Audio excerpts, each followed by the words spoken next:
देखा जाए क्वेश्चन हमारा कह रहा है किसी चालक पर 600 इलेक्ट्रॉनों की अधिकता है ना। क्वेश्चन क्या कह रहा है, किसी चालक पर 600 इलेक्ट्रॉनों की अधिकता है तो चालक पर आवेश का मान तथा प्राकृत बताना है। क्या बताना है, चालक पर आवेश का मान तथा प्राकृत बताना है ना। तो यहाँ से इसको हल करने के लिए सबसे पहले देखा जाए, यहां से देखो सबसे पहले किसका मान दिया है ना, यहाँ कह दिया जाए किसी चालक पर 600 इलेक्ट्रॉन, तो मतलब n का मान दिया कितना 600 ना, n का मान कितना दिया है 600। अब यहाँ पर इलेक्ट्रॉनों की अधिकता है ना, अब यहाँ हम जानते हैं कि जो E होता है अर्थात इलेक्ट्रॉन का जो आवेश होता है कितना होता है, E बराबर 1.6 गुणे 10 की पावर माइनस 19 कूलाम। कितना होता है 1.6 गुणे 10 की पावर माइनस 19 कूलाम होता है ना। अब यहाँ चालक पर आवेश, चालक पर आवेश ज्ञात करना है ना, तो लिखेंगे चालक पर आवेश। चालक पर आवेश ज्ञात करने के लिए यहाँ होता है Q बराबर एन ई। क्या होता है, Q बराबर एन ई होता है ना।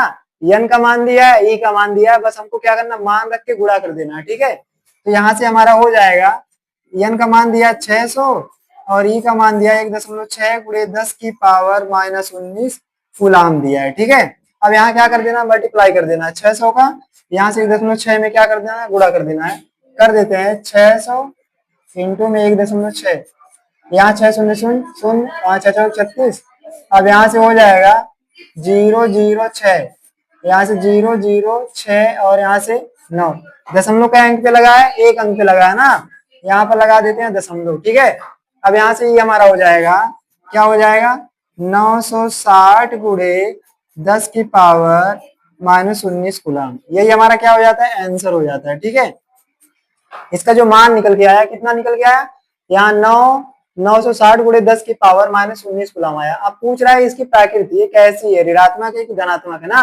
तो यहाँ देखा जाए, कह रहा है किसी चालक पर 600 इलेक्ट्रॉनों की अधिकता हो रही है, तो यहाँ इलेक्ट्रॉनों की क्या हो रही है, अधिकता हो रही है ना, अर्थात जो चालक की प्रकृति होगी वो क्या होगा, ऋणात्मक होगा। क्या होगा, ऋणात्मक होगा ना, ऋणावेश होगा इस पे, ठीक।